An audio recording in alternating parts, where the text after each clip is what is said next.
বোনটাকে আমার 3 ভাই মিলে রেপ করছে। যখন ছোট ছিলাম তখন তো আর সবকিছু ইয়া নাই, কিন্তু যখন বড় হয়েছি ছোটবেলার কথাগুলি আর কি তখন মানে বেশ মনে পড়ছে এবং কষ্টও দিছে। ছোটবেলা থেকে আমরা শুরু করি, আপনার যতটুকু মনে আছে কোনো সমস্যা নেই। তো আমার এখনো মনে আছে, মানে আমার জ্ঞান হওয়ার পরের থেকে আমার আব্বার অবস্থা সবসময় সচ্ছলই দেখছি। সচ্ছল মানে কি? সচ্ছল মানে আমাদের টাকা পয়সার কখনো কোনো অভাব ছিল না, নিজেদের বাড়িও ছিল, এখনো আছে, মানে দারিদ্রতা দেখি নাই কখনো। ঢাকা শহরে বাড়ি? হ্যাঁ, আমাদের 4টা বাড়ি ছিল। ঢাকা শহরে 4টা বাড়ি ছিল, এখন একটা আছে। আমার আব্বার আবার ওই যে মানে বিক্রি করার একটা ইয়া ছিল আর কি। এই বাড়িগুলো উনি কি পৈতৃক সম্পত্তি হিসেবে পেয়েছিলেন নাকি নিজে থেকে করেছিলেন? নিজে এগুলি করছেন। আচ্ছা, নিজে পরিশ্রম দ্বারাই করছেন আর কি। ওই জায়গা জমির ব্যবসা করতো কয়েক বন্ধু মিলে, তারপর সেটা আবার চড়া দামে বিক্রি করতো না। প্রথমে অল্প দামে কিন্তু পরে আবার চড়া দামে বিক্রি করতো, এইভাবেই আর কি। আচ্ছা। তারপর আমরা 5 ভাই 3 বোন। আমি হচ্ছে 7 নাম্বার, আমার ছোট একটা বোন আছে। আমরা 2 বোন মানে স্কুলে পড়ি একসাথে। তো আমার বোনটা তখন থেকেই আমরা পিঠাপিঠি, 1 বছরের ছোট বড়, কিন্তু আমার বোনটাকে দেখলে এটা মনে হতো না। আমার বোনটাকে আর কি বেশ বড় মনে হতো। তো ওকে বড় মনে হওয়ার পেছনে কারণটা কি? মানে ও মানে মোটা হয়ে গেছিল অনেক ছোটবেলাতে। শরীরে কোনো সমস্যা ছিল? কিন্তু অন্য কোনো সমস্যা? ওর হরমোনের সমস্যা ছিল, এটা তো তখন আমরা বুঝতাম না। আর আমার ফ্যামিলি কখনো ডাক্তারও দেখায় নাই, কিন্তু ওর সাথে আমার মানে বোঝা যেত না যে আমরা দুইজন এত মানে কাছাকাছি যে বয়স, মনে হতো অনেক ছোট বড় আর কি। ওকে বড় মনে হতো, আপনাকে ছোট মনে হতো? ওকে অনেক বড় মনে হতো। আচ্ছা। তারপর আমরা স্কুলে যাইতাম। আমার বাবা টাকার অভাব নাই, কিন্তু আমাদের কখনো ব্যাগই কিনা দেয় নাই। আমরা ব্যাগ ছাড়া বই নিতাম হাতে করে। আপনাদেরকে বই মানে কিনে দিত না? বই মানে স্কুলে তো পড়ি, প্রাইমারি স্কুলে, কিন্তু ব্যাগ যে নিব, বইটা যে নিব, ব্যাগ, সেই ব্যাগ আমাদের কিনা দেয় নাই। আমরা হাতে করে ব্যাগ নিতাম। কারণ আপনার সব সন্তানের প্রতি কি একই রকম আচরণ করতো নাকি? না না, আমার ভাইদেরকে অন্যভাবে দেখতাম। আমার ভাইরা তো তখন অনেক বড়, কিন্তু এটা মানে শুরু এই যে বুঝি যে আর কি। আর একসাথে খাওয়াইতে গেলে সবসময় আব্বা মা ছেলেদেরকে পাশে রেখে বসায় খাওয়াইতো। আমরা বসলে আমাদের 2 বোনকে উঠাই দিত। কেন? আপনারা কখনো জিজ্ঞেস করতেন না যে কেন? হ্যাঁ, জিজ্ঞেস করতাম। কি বলতো? কোনো কিছু বলতো না, যে হিংসা করো কেন আমার ছেলেদের সাথে, এটা বলতো মাঝে মাঝে। তারপরে দেখতাম আমরা। আপনার ভাইরা কোনো প্রতিবাদ করতো না যে না বসে থাকো? কখনোই না, এটা তো মানে বাবা মার মতোই ওনারা। তারপর মানুষ টিফিন নিত, আমরা সেই সকালবেলা 2টা বোন যাইতাম। আমাদের আর্থিক অবস্থা ভালো হতো যে আমাদের টিফিন দেওয়া হতো না। আমার ছোট বোনটা ক্লাসরুমে কাঁদতো, আর স্কুলের মাঠে একটা আম গাছ ছিল, খিদে লাগতো খুব। তো আমি গিয়ে সেই মাঠের মধ্যে বসে বসে কাঁদতাম। সবাই খাইতেছে, আমরা 2 বোন খাইতে পারতেছি না, অথচ আমরা কখনো অভাব দেখি নাই। তো আপনারা কি কখনো প্রতিবাদ করতেন না? কারণ ওই সময়টা তো আসলে এতটা ইমোশনাল। আপনারা যখন বলছেন যে খুবই ছোটবেলায়, তো পাশে এসে অনেক ঝগড়াঝাটি করতেন না যে কেন টিফিন দাও না বা কি অবস্থা? না, আমরা তো ভয় পেতাম, আমরা বলতে পারতাম না এসব। ভয় পেতেন কেন? আমাদেরকে মারতো? ভয় পেতাম, হ্যাঁ। ছোটবেলা থেকে আমরা খুব টর্চারে বড় হয়েছি, তো তখন তো আমরা অনেক ছোট। আমার বোনটাকে যেখানে ভর্তি করার কথা আপনার 1-এ, কি তখন তো বেবি ছিল, প্রাইমারি স্কুল ছিল, সেখানে ওরে ভর্তি করা হয়েছে 2-তে, বড় দেখে। কিন্তু ও যে পারবে কিনা এটা কখনো দেখে নাই। ওকে ভর্তি করে দিল, বাস দিল, একদম ধাম করে ক্লাস হ্যাঁ দিল। তারপর আমরা একসাথে যাইতাম আসতাম। এই যে বৃষ্টি হইতো, তবুও আমাদের কোনো ব্যাগ ছিল না, আমরা 2 বোন ফ্রকের নিচে করে বই আনতাম। আমাদের বই ভিজা যাইতো, আমরা সে বইটা গ্যাসের চুলায় বসে বসে 2 বোন শুকাইতাম। আমাদের ওই বই ছিল কি হইলো এটা দেখার মতো কেউ ছিল না। আমার বড় বোন ছিল, সেও কখনো আমাদের কেয়ার করে নাই। আর যদি গরিব মানুষদের সাথে খেলতাম, যারা আমাদের চাইতে একটু ইয়া ছিল, তখনও মার খেতাম, অনেক মার খেতাম। আমাদের সবার সাথে। আপনাদের ভাইদের ক্ষেত্রে কি একই রকম কিছু? হ্যাঁ, আমার ভাইরাই মারতো, আর ভাইদেরকে ওইভাবে দেখতো না। আপনার ভাইয়ের সাথে আপনার বয়সের ডিফারেন্সটা সেই সময় কতটুকু ছিল বা এখনো? আমার একটা ভাই আছে, সেটা হলো আমার বোধহয় 3 বছরের বড়, আর এরপর তো সবই বড়, অনেক বড়। কত বছরের ডিফারেন্স? যেমন আমি যদি মনে করেন আমি 1-এ পড়ি, তখন তারা 7-এ 6-এ পড়ে, এরকম। আচ্ছা, আমরা আরো সামনের দিকে, গল্পের সামনের দিকে যাই। তো যখন এই মারধর গুলো করতো, আপনারা বাবা কিংবা মাকে নিশ্চয়ই বলতেন? ওনাদের সামনেই মারতো, সামনে তো একসাথেই তো সামনেই মারতো, কখনো কিছু বলতো না। মারার জন্য কোনো কারণ? না না, এই যে খেলতেছি গরিবদের সাথে মারতেছে, বা এই সারাক্ষণ তো মানে এটা করো ওইটা করো। আমাদের 2 সেকেন্ডের জন্য 2টা বোনরে আমাদের মানে বসতে দিত না, সারাক্ষণ এটা করো। আর সুযোগ পেলেই আমার ঘাট টিপে দাও, পা টিপে দাও, হাত টিপে দাও, এগুলি চলতো। ভাই বলতো যে আমার ভাই ঘাটতি পেত? বলতো, হ্যাঁ। আচ্ছা, এটা কি স্পেসিফিকলি কোনো ভাই বলতো নাকি সবাই এরকম? বিশেষ করে ওই একজনই বলতো আর কি বেশি, তারপর সবাই ভাবেই ডাকতো আর কি। এটা একটা উসিলা ছিল, আর একজন সারাক্ষণই এটা করতো। তারপর আমি যখন ক্লাস 2-তে পড়ি, আমি খেলতে যাইতাম, কিন্তু আমার বোনটা যাইতো না। ওর উপরটা যে তখন মানে কি গেছে, ও তো আমার চাইতে একটু ছোট। আমি 3-তে উঠছি, 2-তে না, 3-তে উঠছি। তা আমার বোনটাকে আমি কখনো খেলতে নিতে পারতাম না। আমি কেন নিতে পারতেন না? আমি মানে ও যাইতো না, আর খুব কথা কম বলতো, অনেক কথা কম বলতো। এমনি চুপচাপ, কিন্তু হঠাৎ করে খুব চুপচাপ হয়ে গেছে। আমরা দুইটা বোন একসাথে শুই, একসাথে বড় হয়েছি আমরা, কিন্তু ওই সময়টা আমার মনে পড়ে এখনো যে ওরে আমি বাইরে হঠাৎ করে নিতে পারতাম না। আপনার ভাই বোনকে একই সাথে খেলাধুলা করেছেন কখনো? না না, আমি আর আমার এই ছোট বোনটা একসাথেই থাকতাম, একসাথেই খেলতাম। আমরা দুইজন তো পিঠাপিঠি। তারপর আমি খেলতে যাইতাম, আমার বোনটা দূরে থেকে দেখতো, কিন্তু ও যাইতো না, ওরে আমি নিতে পারতাম না। জিজ্ঞাসা করলে কিছু বলতো না। পরে এক সময় আমি বুঝতে পারি আমার বোনটাকে আমার 3 ভাই মিলে রেপ করছে। ওকে, আপনি এটা বুঝলেন, আপনি মানে কখন কিভাবে আপনি এটা বুঝলেন, এবং কত বছর বয়স তখন আপনার? আমি তখন ক্লাস 3-তে পড়ি, 4-এ পড়ি। তখন তো কোনো মেয়ের একটা রেপ সম্পর্কে আইডিয়া থাকা উচিত না, বা জানেই না ব্যাপারটা। আপনি তো পরবর্তীতে বড় হয়ে এটা জিনিসটাকে বড় মূল্যায়ন হয়ে তো করেছেন, জিনিসটা আমি জানতাম। কিন্তু আপনি তখন কি দেখলেন আসলে? আমার বোন চুপচাপ হয়ে গেছে, আর শুধু বলতো যে আমার ওই জায়গাটা ব্যথা করে। এটাও আমার শরীরের একটা, আচ্ছা ঠিক আছে, আমার এই জায়গাটা ব্যথা করে। তো আমি তো এই জিনিসটা বুঝতাম না, তো বড় হওয়ার পরে বুঝতে পারছি। তো আপনি তাকে জিজ্ঞেস করেছিলেন যে কে এই কাজটা করেছে? হ্যাঁ, ও এটা আমাকে বলছে। আপনি তখন কি করলেন এটা জানার পর? এটা জানার পর আমি আমার বড় বোনকে বলছি। বড় বোন কি বলল? বিশ্বাস করা নাই, কোনো পাত্তা দেয় নাই কেউ ফ্যামিলিতে। এবং পরবর্তীতে এগুলির শিকার আমিও হয়েছি। এইভাবে আমার বোনটা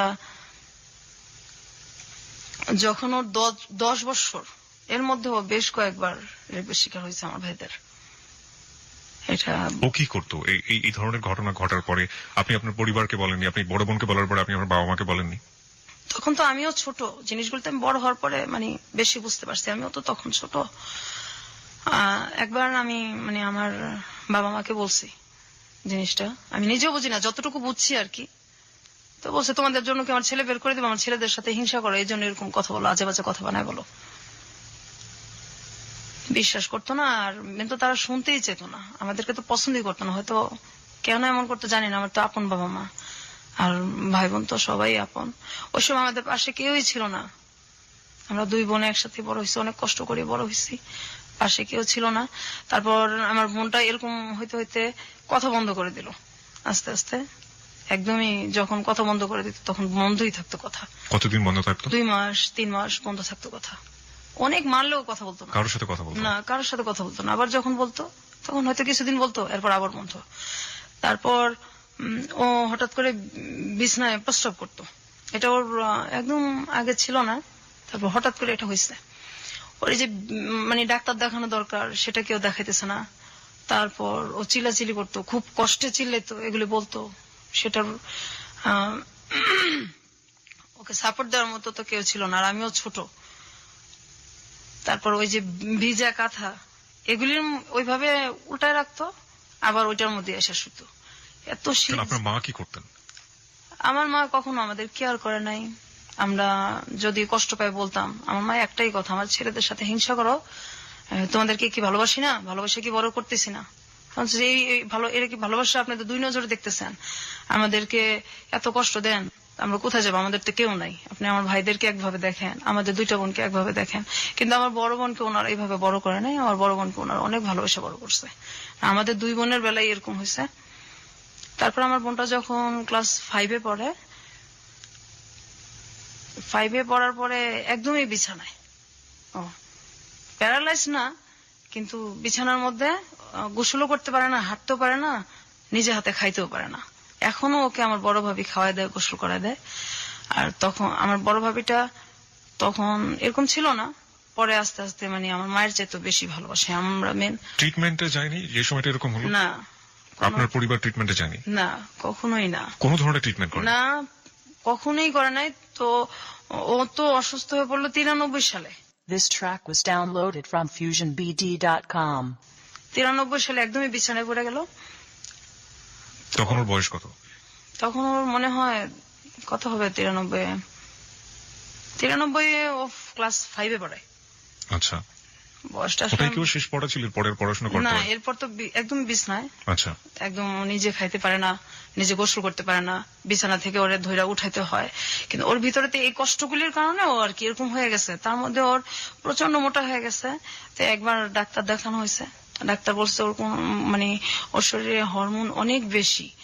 আর যেটা হলো যে ওর খুব মাথা ব্যথা করতো। ওর যখন মানে কান্নাকাটি করতো তখন আমার বাবা মার কাছে আসতো না, কিন্তু আমাদের পাশের পাশের সব মানুষ চলে আসতো। এত রাত্রে এইভাবে কে কাঁদে, পাশের পাশের অনেক লোকজন চলে আসতো, কিন্তু আমার বাবা মা পাশের রুমে থাকতো, ওনারা কোনোদিন আসতো না, আইসা কখনো পাশে বসতো না। কোনো সময়ই আমাদেরকে মানে অসুখ হইলে আমার বাবা মা কখনোই কাছে আসেনি, কিন্তু আমার ভাইদের যদি অসুখ হইতো তারা পাশে যাইতো, ফল নিয়ে বসে বসে খাওয়াইতো।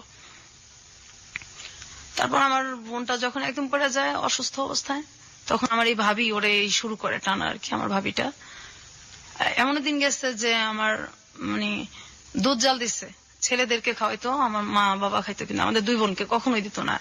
এই দুধ যে মানে খাওয়াটা, আমাদের বাসায় সবসময় দুধ রাখতো, আমার ভাবি আমাদেরকে খাওয়াই মেন।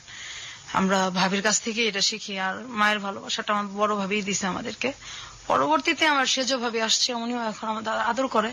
কিন্তু আমার বোনটা এখন অসুস্থ। আমার বাবা আমার বোনটার কখন এই চিকিৎসার কথা বলে খুব রাগারাগি করে। একবার কিভাবে যেন অনেক ঝগড়ার পর আমার বোনটাকে ডাক্তার দেখানো হয়েছে। তো ওই যে ডাক্তার উনি বললো যে হরমোন বেশি, এটা ট্রিটমেন্ট আমি করব।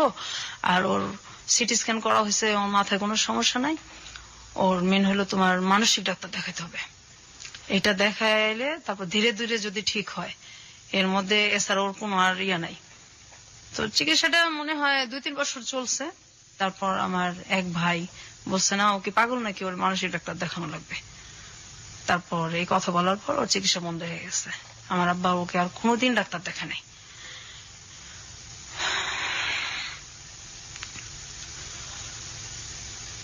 তারপর ও এখনো যদি মাথা ব্যথা করে, এখনো কথা বলে না, 2 মাস 3 মাস কথা বন্ধই থাকে। ওর বয়স কত এখন? এখন ওর বয়স তো আমার 2 বছরের ছোট, ওর 28-27 এরকম চলে। ঈদ আসলে নতুন কাপড় ওরে দেওয়া যায় না, পড়ে না? না। ও কি করে? ও মানুষের সাথে কথা মানে মানুষকে দেখলেও কি করে? খুব ভয় পায়। আত্মীয় স্বজন বাড়িতে আসলে ও বাথরুমে গিয়ে লুকায় থাকে ঘন্টার পর ঘন্টা। বের হয়। আপনি বলছিলেন যে আপনি ফার্স্ট টাইম জানলেন যখন আপনি ক্লাস 4-এ পড়েন, তখন সে তার ভাইদের তার রেপ। এবং এটা কি ওই একবারই ছিল নাকি পরবর্তীতে না, আরো হয়েছে? ওকে অনেকবারই করা হয়েছে রেপটা। আমরা এই গল্পে ফিরবো, তবে তার আগে একটা বিরতি আছে। বিরতির পর শ্রোতা যারা শুনছেন তাদের উদ্দেশ্যে আমরা বলতে চাই, আমরা ফিরে আসছি আজকের হ্যালো 8920 গল্পতে। এবং সবকিছু আসলে জীবনের গল্প, জীবনে সবকিছুই সম্ভব, এবং যা হয়েছে আজকে তা আসলে অসম্ভবের চেয়ে অসম্ভব। এই অসম্ভব গল্প আপনাকে শেষ পর্যন্ত আমরা বলতে চাই, এবং বলার পর এটা আসলে একটা মেসেজ। আমাদের পরিবারে নারীরা কিভাবে নির্যাতিত হন নিজের মানুষের দ্বারা, নিজের একেবারে রক্তের সম্পর্কের মানুষের দ্বারা, সেখানেও যে আসলে নারীরা অনেক সময় নিরাপদ না, সেটাই আমরা আজকের গল্পে তুলে ধরার চেষ্টা করছি।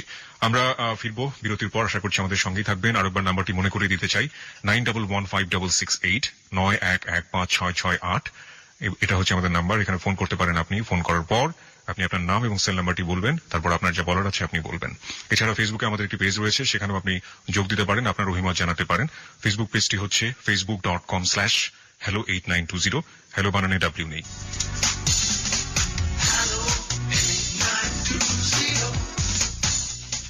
সংবাদের আগে আমরা ছোট করে আবারও ফিরেছি, এবং একটু পরেই সংবাদ রয়েছে। আমার মনে হয় যে আপনি বোধহয় একটু নার্ভাস ফিল করছেন বিথি। আসলে কি একটু নার্ভাস?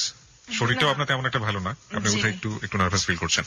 নার্ভাস ফিল করার আসলে কিছু নেই। আমরা মনে করি সবচাইতে জীবনে ঘটে যাওয়া ঘটনাগুলো, আপনি আজকে বয়স যদি আমি ভুল করে না থাকি, যেহেতু আপনার বোনের চেয়ে 2 বছরের বড়, 30-এর কাছাকাছি আপনার বয়স। 30 বছর ধরে আপনি যে কষ্টটা বয়ে চলেছেন, এবং সেই কষ্টগুলো আজকে আপনি আমাদের এবিসি লাখো শ্রোতার কাছে ভাগাভাগি করতে এসেছেন। নিশ্চয়ই আপনার একটি উদ্দেশ্য আছে, সেটা আমরা অনুষ্ঠানের শেষের দিকে জানবো। এবং এই যে এত কষ্ট করে বুকের মধ্যে লালন করে চলেছেন, এবং এমন কষ্ট যেটা আসলে কার কাছে গিয়ে আপনি আপিল করবেন, কার বিরুদ্ধে আপনি আপিল করবেন? আপনার অনুভূতিগুলো কি ঠিক এরকম না যে ভাইয়েদের কাছ থেকে আপনি আপনার বোনের কথা বলছিলেন, আপনার নিজের ক্ষেত্রেও কি এরকম ঘটেছে? অবশ্যই। একই বয়সে আপনার ক্ষেত্রে এরকম ঘটেছে? হ্যাঁ, আমার একই বয়স হয়েছে, আবার আমার পরেও হয়েছে, কিন্তু পরে ওর হয় নাই আর কি। হুম। তো আমি যখন 2তে পড়ি,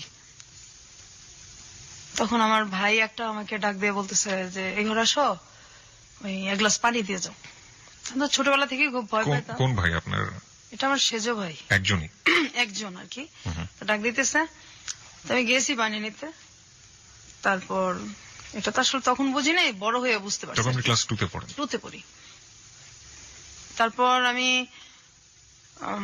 পানি দিতে যাওয়ার পর আমার ভাই আর কি দরজা আটকায় দেয়, জানলা আটকায় দেয়, আমার মুখ চাপা ধরে, এবং তার দ্বারা আমি রেপ হই আর কি। তো এটা আমি বাসায় জানাইছি, ওই সেম কথাই। কোনো ব্যবস্থা নেওয়া হতো না বাবা না, মার কাছ থেকে? এটা ছেলেদেরকে জিজ্ঞাসা করা হতো না, উল্টা আমাদেরই ধমকানো হতো। আপনার ভাইয়ের বয়স তখন কত ছিল?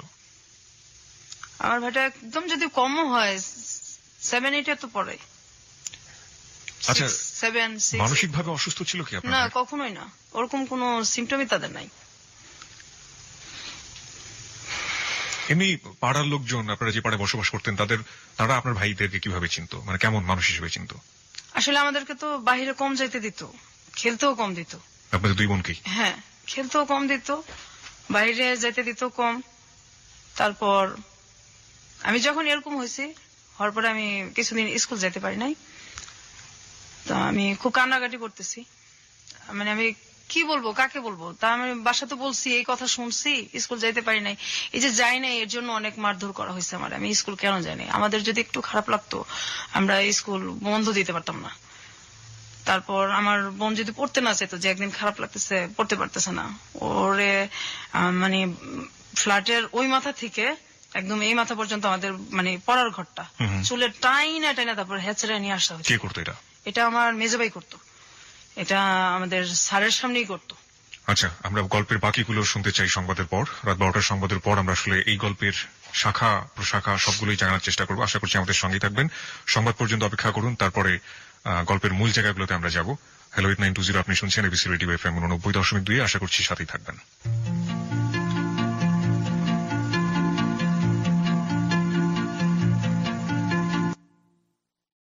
এই গানে বন্ধু শারমিনের সাথে লা ক্লাসিকে প্রতি সোমবার দুপুর 12টার খবরের পর শুধুই এবিসি রেডিওতে।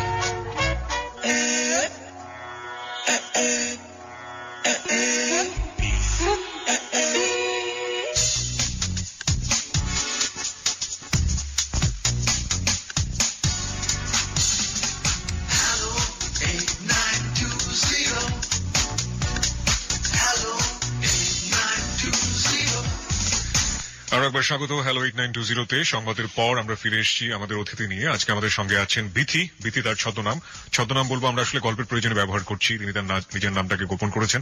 এবং আমরা আরো একবার বলে নিতে চাই, আজকের এই গল্পটি একটি বাস্তব গল্প, জীবনে ঘটে যাওয়া গল্প।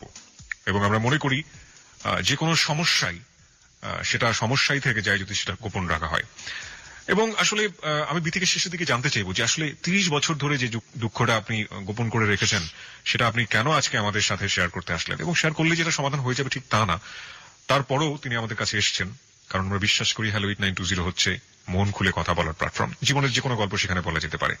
বিথি, আমরা সংবাদের বিরতিতে যাওয়ার আগে আপনার কাছ থেকে জানছিলাম যে কিভাবে আপনারা ফ্যামিলিতে অ্যাবিউজ হয়েছেন এবং আপনার ভাইরা যেটা করেছে, এবং আপনার বাবা মা সেখানে কোনো ধরনের কোনো ভূমিকাই নেয়নি। আপনি আপনার বোনের কথা বলছিলেন, আপনার বোন। তা আমার বোন তো এই যে এরকম হলো, তারপর আমার বাবা মা তো কোনো কেয়ারই নাই, অসুস্থ হয়ে পড়লো। কিছুদিন ওর চিকিৎসা চলার পর আমার ভাইটা যখন বললো, তখন তো চিকিৎসা বন্ধ হয়ে গেছে। বন্ধ হয়ে যাওয়ার পরে তো মানে আমিও এটা নিয়ে অনেক ঝগড়া করছি, আমার ভাবিরা করছে। এবং আমার যে বড় ভাইটার পরে যে মানে আমার যে সেজো ভাইটা, ওই ভাবিটার দেশের বাড়ি হচ্ছে চাঁদপুর, ওনার 2টা বাচ্চা আছে। ওনার হাজবেন্ড আমাদের সাথে সেম কাজটাই করছে। আমার ওই ভাইটা তখন 9-এ পড়ে, ও তখন বড়। আর হাজবেন্ড মানে হচ্ছে আপনার ভাইয়ের বাইরেও? না, আমার মানে বড় ভাইয়ের পরে যে ভাইটা বিয়ে করছে আর কি, একটা গ্যাপ মাঝখানে ভাই, তারপরে যে ভাইটা বিয়ে করছে ওই ভাবিটা ভালো।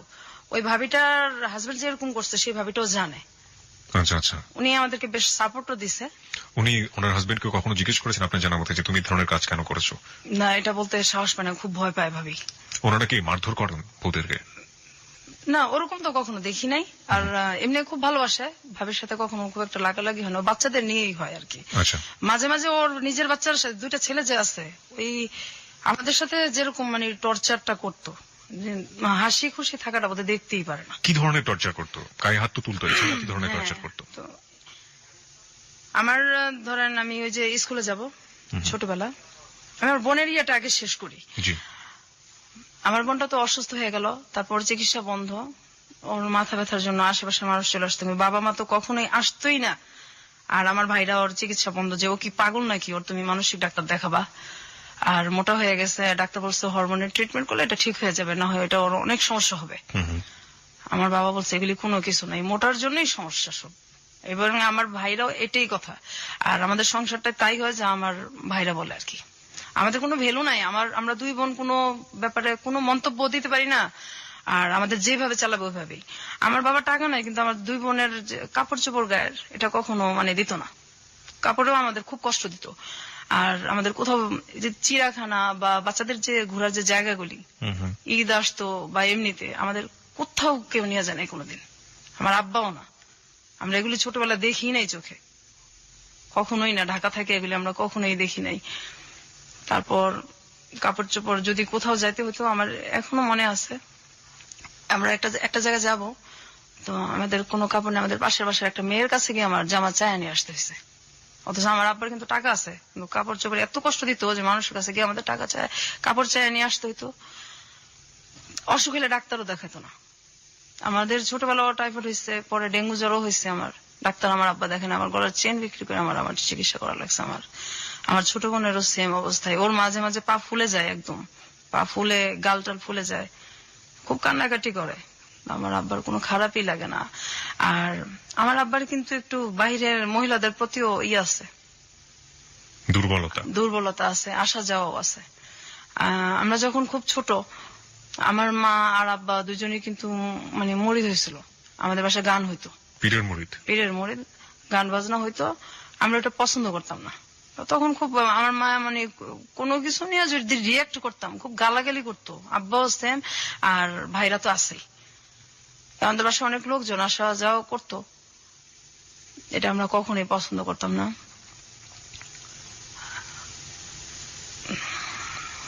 খুব বেশি ইমোশনাল হয়ে গেলে আপনি গল্পের সামনের দিকে যেতে পারবেন, এবং আমি যতদূর জানি যে আপনি শারীরিকভাবে অসুস্থ, সুতরাং আমার মনে হয় একটু কন্ট্রোল করে আপনাকে বলতে হবে।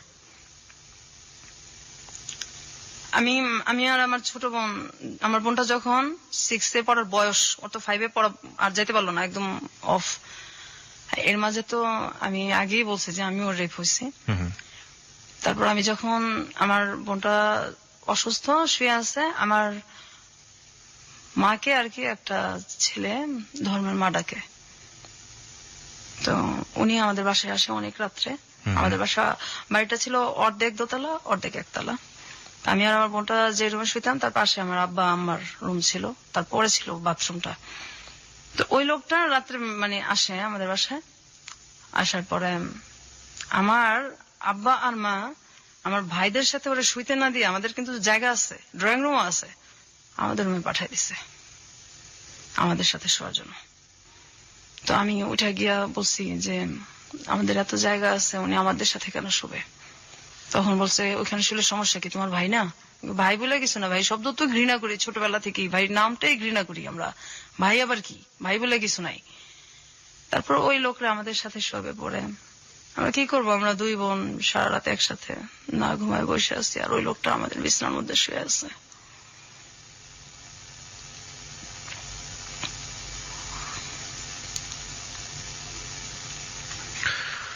ওকে, আমরা আর একটু সামনের দিকে যাই। তারপর আমি কিবরিয়া ভাই যখন মানে ঘুমায় থাকতাম, আমরা দুই বোন মানে এখনো দিনের বেলা ঘুমাই না, কখনো দিনে ঘুমাই না, ওই পায়ের শব্দ মনে হয় যে এখনো কানে বাজে। যখন ঘুমায় থাকতাম, আমার ভাইরা ঘুমন্ত অবস্থায় এসে গায়ে হাত দিত। আমার ওই ভাইটা তখন 9-10-এ পড়ে, আমি তখন ক্লাস 6-এ কি 5-এ পড়ি। ঘুমন্ত অবস্থায় এসে গায়ে হাত দিত, চিলাচিলি করতাম, কান্নাকাটি করতাম। পাশে আমার মা আছে, আমার আব্বাও আছে, মনে হয় যে শুনেই নাই কিছু, কিছুই শুনে নাই। ভয়ে কখনো শুইতামই না, মানে রাতটা। আর মাঝখানে আমাদের যে দরজাটা ছিল এটা মানে আটকানো যেত না, এটা আমার আব্বা কখনো ঠিক করে দিত না। তাহলে হয়তো আমরা ওই বয়সটা একটু সেফ থাকতে পারতাম আর কি। এটা কখনো ঠিক করে দিত না, কিন্তু ছেলেদের যদি কোনো সমস্যা হতো সেটা সাথে সাথে ঠিক হয়ে যেত। এটা এখনো হয়, ছেলেদের সব সমস্যার সমাধান সাথে সাথেই করা লাগবে। আমাদের কোনো সমস্যার মানে কোনো সমস্যাই নেই তাদের কাছে।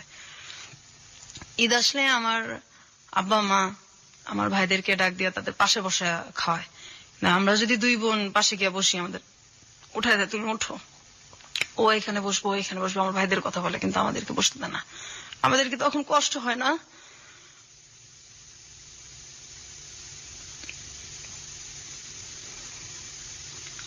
আমি সবসময় বলতাম যে আমরা কি মানে আপনাদের সন্তান না? আর আমরা দুই বোন খুব মানে তখন থেকেই কল্পনা প্রবণ হয়ে পড়ি যে কত মানুষ যায় রাস্তা দিয়া, যদি ওই লোকটা এসে বলতো যে আমি তোমাদের বাবা, তোমাদের রাস্তায় ফালাই গেছি, তো তোমরা হারাই গেছিলা, ওরা তোমাদের পাইছে। আমরা সবসময় এই জিনিসটা ভাবতাম, যদি কেউ এরকম আসতো।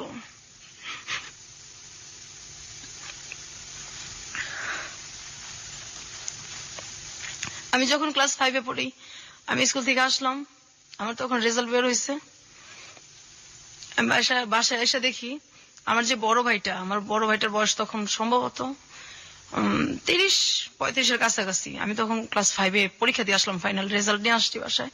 আমি এসে দেখি একটা আমার বড় ভাইয়ের মতো কি তার চেয়ে একটু বড় এরকম একটা লোকের সাথে আমার বিয়ে ঠিকঠাক আমার বিয়ে দিয়ে দিবে।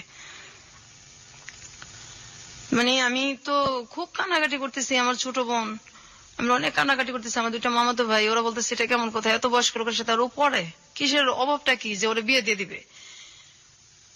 আমি আমার বাবার পায়ে ধরে কান্নাকাটি করছি, আমার বিয়ে দেন না, আমার পড়ান, আমি যখন বড় হব আমি আমার পড়ার খরচগুলি আপনার আমি দিয়ে দিব, তো আমার বিয়ে দেন, আমি পড়তে চাই।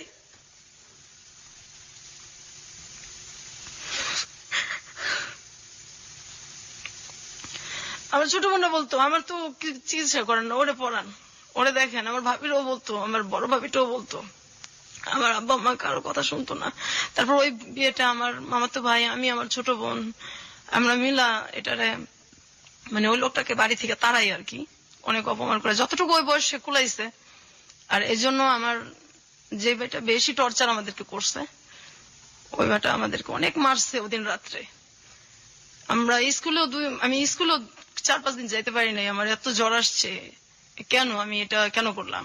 বিয়ে দিলে দিবে, আমি এটা বলার কে?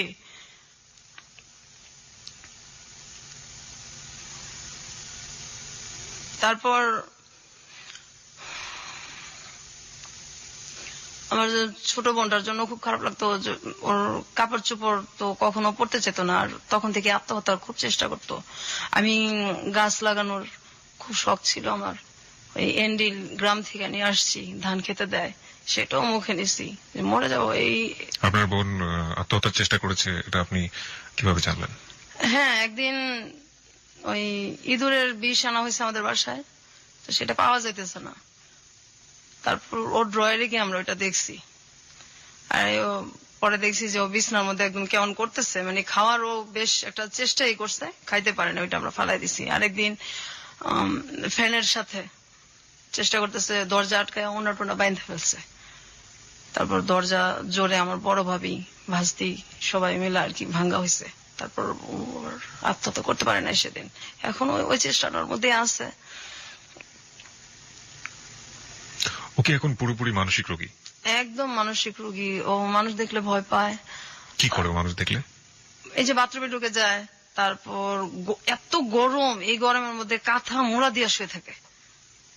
এখনো গরমের মধ্যে কাঁথা মোড়া দিয়ে শুয়ে থাকবে, কার সাথে কথা বলবে না।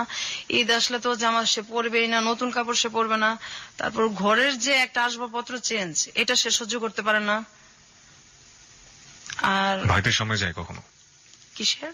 আপনার ভাইদের সামনে কখনো যায়? বা ভাইরা এক বাড়িতেই তো, সামনে পরেই আর কোনো মানে উদ্ভট আচরণ করে? কথা হয় না, খুব একটা কথা হয় না, আর তো সহ্য করতে পারে না। আর মানে রিয়েক্ট তো এখন আর হয় না, করে কি করবে, কোথায় যাবে? আমি জোরে নিয়ে আসবো, আমার যে ছেলেটার সাথে এখন বিয়ে হয়েছে, ওটা তো আমি আমার বোনকে তো আমি একসময় আনতেই পারবো, কিন্তু চিকিৎসা যে আমি করবো সেই অ্যাবিলিটিটা আমার এখন নাই। আপনার বাবার তো অনেক টাকা আছে, তারা সে এখন পর্যন্ত চেষ্টা করছেন না না, তারা treatment করার জন্য? করবেও না। আমার আব্বা বলছে আমি যে কদিন বাচ্চা আছি এভাবেই চলুক, আমার চিকিৎসা আমি করতে পারবো না। আমার একটা ভাই আছে, হয়তো সে মাস্তানি টাস্তানি একসঙ্গে করছে। আমরা ছোটবেলায় দেখছি, আমি যখন 6-এ পড়ি, 6-7-এ পড়ি, সে রাত বিরাত বাসায় আসতো 3টা 2:30টা। আমার আব্বা কোনোদিনও কিছু বলতো না। তো ওই দরজাটা গেটটা আমার খুলতে হইতো বেশিরভাগই। বাসায় যদি পুলিশও আসতো আমারই খোলা লাগতো, না খুললেও সমস্যা আছে, না খুললেও থাপড়াইতো বেরা। তো ওরে এই যে জেলখানায় যাইতো বা থানায় যাইতো, এক রাতে আমার ছেলেটা মারবো, ব্যথা পাইবো, 40,000 টাকা দিত রাত্রে, 50,000 টাকা দিতে এক রাতের জন্য থানায়, আমার ছেলেটারে যাতে না মারে।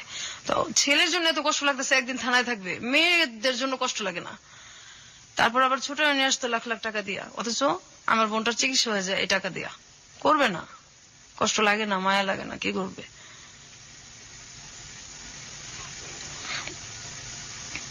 আমার মাও এরকমই ছিল, মা বাবা দুইজনই ছেলেদের প্রতি দুর্বল। আপনি সর্বশেষ এই দুর্ঘটনার শিকার হয়েছেন কত বছর হ্যাঁ, আমি বয়সে? তখন ক্লাস 8-এ পড়ি। ক্লাস 8 পর্যন্ত আপনাকে এই দুর্ঘটনা সহ্য করতে হয়েছে। আপনার মা তখন বেঁচে ছিলেন? হ্যাঁ, আমার মা মারা গেছে যে 4 বছর হয়েছে। ক্লাস 8-এ যখন আপনার লাস্ট এই ঘটনাটা ঘটলো, আপনি আপনার মাকে বলেছিলেন? হ্যাঁ, বলছি। মা কি বলেছিল? তুমি মিথ্যা কথা বলো, সারা জীবন আমার এই ছেলে নামে এসব বদনাম করো, ওকে বেশি ভালোবাসি, সহ্য করতে পারো না, এগুলো কি বলো? তারপর আমার আব্বার ওইখানে গেছে, আমি তো কাঁদতেছি। তারপর গেছে, যাওয়ার পরে একটু পরে দেখি আমার আব্বাও খুব চিল্লাচিল্লি করতেছে, কি আমি কি 2 মেয়ের জন্য কি এসব কথা কয়? আমার 2 মেয়ের জন্য কি আমি আমার ছেলেদেরকে বাসা থেকে বাইর করে দিব নাকি? আমরা বাড়ির আশেপাশের লোকজন জানতো না এই ধরনের ঘটনাগুলো ঘটে? না। আপনার কখনো মনে হয়নি আপনি পুলিশে যাবেন, পুলিশে গিয়ে বলবেন? হ্যাঁ, এরকম মনে হইতো, কিন্তু যখন মনে হইতো যে বললাম ঠিক আছে ধরে নিল, বের হবে, বের হয়ে আমাকে যখন কিছু করবে, তখন আমি কোথায় যাব? আমার তো যাওয়ার জায়গা নাই, আমি যাব কোথায়? আমার বাবা মাই তো আমার নাই, তো আমি এখানে কোথায় যাব? কোনো জায়গায় তো নেই যাওয়ার। তারা মাঝে মাঝে বলতাম আমাদেরকে মাইরা ফেলেন বিষ খাওয়া। ধরেন আমি রেডি হইতেছি স্কুলে যাব, ওই সময় আমার ভাইটাকে বলতেছে, ম্যাক্সিমামই কি করতো আমাদেরকে, যেগুলো আমরা ছবিতে দেখি, ওই আমার হাত টিপা দাও, পা টিপা দাও, মাথাটা টিপা দাও। তো যাইতে চাইতাম না। আমার মাই বলতো, এই ডাক্তারছে যাস নাকে, বড় ভাইটাকে যাস নাকে, যাইতে চাইতাম না। তখন রাগারাগ করতাম, কিন্তু লাভ হইতো না, মারি খেতাম, অনেক ভয়ে চলে যেতাম। তারপরে একদিন এরকম হয়েছে, স্কুলে যাব, ওই সময় আমার ভাই, আমি ড্রেস পরা আর মাত্র 8 ঘন্টা আছে আমার স্কুলের সময়, তখন ডাক দিয়ে বলতেছে হাত পাত। তো আমি হাত পাইতে দাঁড়াই আছি। তারপর আমার ভাই কমলা খাইতেছে আর খুশাগুলি আমার হাতে দিতেছে। আমি তো দাঁড়াই দিতেছি যে দেরি হইলে ওদিকে ম্যাডামের মায়ের খাবো স্কুলে, আর কিছু বলতেও পারতেছি না। এটা আমার মা তখন পাশেই, আমার ভাইয়ের পাশেই আমার মা খাটে বসে আছে। আমি বলতেছি আমি কি স্কুলে যাবো না? আমার হাতের মধ্যে আপনি কমলার খোসা রাখতেছেন, আমি স্কুলে যাবো, আমার স্কুলের সময় যাইতেছে গা। ঠাস ঠাস করে আমার গালের মধ্যে চড় দিছে। এই বড় ভাইয়ের উপরে কথা কস, তোর দাঁড়ায় থাকতে বলছি, তুই দাঁড়ায় থাকবি, এত কথা কস কি লিগা? তখন ম্যাডাম কি করবো না করবো। তারপর সেদিন রাত্রে আমার মা মাজারে গেছে, আমার বড় ভাবি তাদের রুমে শুইতো দোতলায়, আর নিচে আমরা শুইতাম। ওদিন আমার ভাইটা আমাকে ঘুমন্ত অবস্থায় ধর্ষণ করে, আর কি রেপ করে। তো এটা পরের দিন জানানো হয়েছে, ওই একই অবস্থা, কোনো রিয়াকশন নাই। কোথায় যাব? আমাদের তো কোনো যাওয়ার জায়গা নাই, সহ্য করেই থাকতে হয়েছে, বাঁচতে হয়েছে। আপনার বোনের ক্ষেত্রে এই ধরনের ঘটনা, আপনার ক্ষেত্রে সর্বশেষ ঘটেছে ক্লাস 8 অবস্থায়, হ্যাঁ। আপনার বোনের ক্ষেত্রেও কি এই? না, আমার বোন যখন হয়েছে 5-4 পর্যন্ত, তারপর তো একদম বিছনায় পড়ে গেল। এরপর আমরা একটু বড় হইলাম, একসাথে থাকি। আমার বড় ভাবিটাও তখন একটু ইয়ে হয়েছে। আমরা আবার এরকম হয়েছে যে আমরা তো নিচতলা আর দোতলা এরকম ছিল, স্কুল থেকে আসছি কাপড় চেঞ্জ করব, তো কাপড় চেঞ্জ করতেছি, হঠাৎ দেখি যে ঘরের পিছনে কে দাঁড়ায় আছে। তো প্রথম ভাবছি হয়তো মানুষ, কিন্তু আমাদের তো এটা তো পুরো বাউন্ডারি দেওয়া, অন্য মানুষ আসবে কোথেকে। তো হঠাৎ করে তার মানুষ ঘরের পিছনে তাকায় না, পরে খেয়াল করে দেখি হ্যাঁ আমার ভাই। এরকম অবস্থা, তো কাপড় চেঞ্জ করাটাও সমস্যা হয়ে গেছে। আইসা স্কুল থেকে সব জানলা আটকায়, দরজা আটকায়, তারপর কাপড় চেঞ্জ করতে হইতো, অথবা বাথরুমে গিয়ে চেঞ্জ করে হইতো। আর ভয়ে তো দিনে কখনোই শুইতাম না, দিনে শুইলেও সমস্যা আছে। এই ধরেন বৃষ্টি হইতেছে অনেক একদিন, তখন আমি ক্লাস 7-এ পড়ি। তো তো বৃষ্টিতে ভিজে আসছি, আইসা খুব ক্লান্ত, ভয়ে কখনো শুই না। ওদিন কিভাবে জানি একটু মানে ঘুমায় গেছি। হঠাৎ করে ঘুমের মধ্যে দেখি যে আমার ভাই মানে সবসময় ঘুমের মধ্যে গায়ে হাত দিত আমাদের। তো হঠাৎ করে আমার ভাই গায়ে হাত দিছে, আমি তো মানে ঘুমের মধ্যে চিল্লাতেছি, সহ্য কত করব, কোথায় যাব, চিল্লাচিল্লি করতেছি। আমার মা দৌড়াইয়া রান্না করতে আসছে, কি হয়েছে বললাম, দেখেন এইভাবে বাচ্চা যায়, এগুলি কি আমাদের মাইরা ফেলেন, না হয় আমাদেরকে কিছু একটা করেন, এভাবে কিভাবে থাকবো। তো আমার আম্মা যে তরকারি নাড়ানাড়ি করে খুঁড়স, ওইটা নিয়ে আসছে আমাকে মারার জন্য। আমার ভাইটিকে তো কিচ্ছু বলেই নাই, উল্টা আমাকে আসছে মারতে।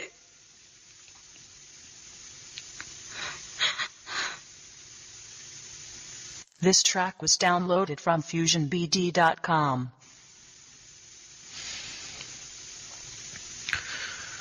আচ্ছা, আপনার পড়াশোনা কতদূর পর্যন্ত হয়েছে? আমি ইন্টার্ন পরীক্ষা দিয়েছি, এক সাবজেক্ট খারাপ করছি, পড়ার দেওয়া হয় নাই। আমি এ পর্যন্ত তো গেল, তারপর 9-এ উঠলাম।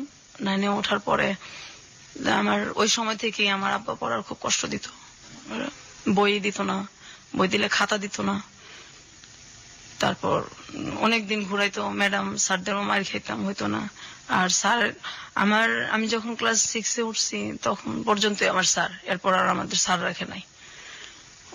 যখন আমি 8-এ 9-এ উঠলে তো আর নিজে থেকে পড়া যায় না, অঙ্ক ইংলিশ এগুলি তো লাগেই। তো পড়া না পারলে মারি খেতাম, বাসায়ও মারি খেতাম, আর পড়া না পারলে স্যারদের কাছেও মারি খেতাম। তো যে আমার ক্লাসের যেসব মেয়েদের সাথে সম্পর্ক ছিল, ওদের ভাই ছিল, তো ভাই শব্দটাকেই ঘৃণা করি। যাদের ভাই ছিল ওদের বাসায় আমি কখনো যাইতাম না, আর যাদের দেখতাম ওর বাবা মা বেশি আদর করে ওখানেও যাইতাম না, কখনোই যাইতাম না, ভালো লাগতো না যাইতে, সহ্য হইতো না। তারপর আমার তো স্যার নাই, আমি সবসময় মারি খেতাম। আমি ক্লাস 9-এ আমার অঙ্ক খারাপ হয়েছে, ওই মেয়েদের কাছ থেকে দেখে দেখে ভেবে পরীক্ষা দিছি। অঙ্ক যখন খারাপ হয়েছে তখন আমি বাসায় আসছি, যে ম্যাডাম বলছে গার্জিয়ানদের সিগনেচার নিলে উঠাই দিবে, আমার অন্য সাবজেক্ট গুলি খুব ভালো, তা আমাকে উঠাবে না, গার্জিয়ান সিগনেচার না করলে ম্যাডামও তো উঠাই দিবে না দরখাস্ত। ম্যাডাম বলছে তুমি দরখাস্ত দাও, উঠাই দেবো। তো 5-6 দিন হয়ে গেছে, তারপর ম্যাডাম আমাকে বলতেছে যে সবাই হয়ে গেছে, ভর্তি হয়ে যেতেছে, তো তোমার তো সব মার্ক ভালো, শুধু এটার জন্য তুমি আনলো না তোমার গার্জিয়ানের সিগনেচার দিয়া দরখাস্তটা। পরে বলছি ম্যাডাম আমাকে তো আমার বাসা থেকে বলা হয়েছে যে আমাকে মানে ওঠাবে না, আমাকে এই ক্লাসে রাখবে। তখন ম্যাডাম বলছে কেন, তোমার সবগুলি ভালো, আমি যেখানে ক্লাস টিচার হয়ে বলতেছি সেখানে তোমার গার্জিয়ান কি, তো দাও, আমি সিগনেচার হয়ে তোমার গার্জিয়ান হয়ে আমি তোমাকে উঠাই দেবো। তারপর ম্যাডাম, আমি তো আর বুঝতে পারি না, আমি খুব খুশি হয় আর কি ম্যাডামের সিগনেচার দিয়া তারপর আমাকে উঠায় দেওয়া হয়। তো আমি পরের দিন এসে আমার আব্বাকে বলি আর কি যে আমার নতুন বইটই লাগবে, আমার উঠাই দিচ্ছে ম্যাডাম। এই কথাটা শোনার পর আমার যে বেটা বেশি টর্চার করছে আমাদের, ও এসে ঠাস ঠাস করে আমার গালের মধ্যে চড় দিছে, এত পণ্ডিত কেন, আমি উঠাবো না, ম্যাডাম তোরে বলবো কেন, আর ম্যাডাম বললে তুই উঠাবে কেন, তুই কস নাই আমার কথা। হ্যাঁ বলছি তো, আমি উঠবো না কেন, আমার তো সবগুলিতে রেজাল্ট ভালো। আমাকে কিবরিয়া ভাই এত মারছে, আমি মনে 10-12 দিন আমার জ্বর ছিল। আমার আব্বা কিচ্ছু বলে নাই, মাও কিছু বলে নাই, আর বলার তার কেউ নাই। তারপর তো স্কুলে গেছি, আসছি, তো ওই এক সাবজেক্ট আমার সবসময় খারাপ হতো।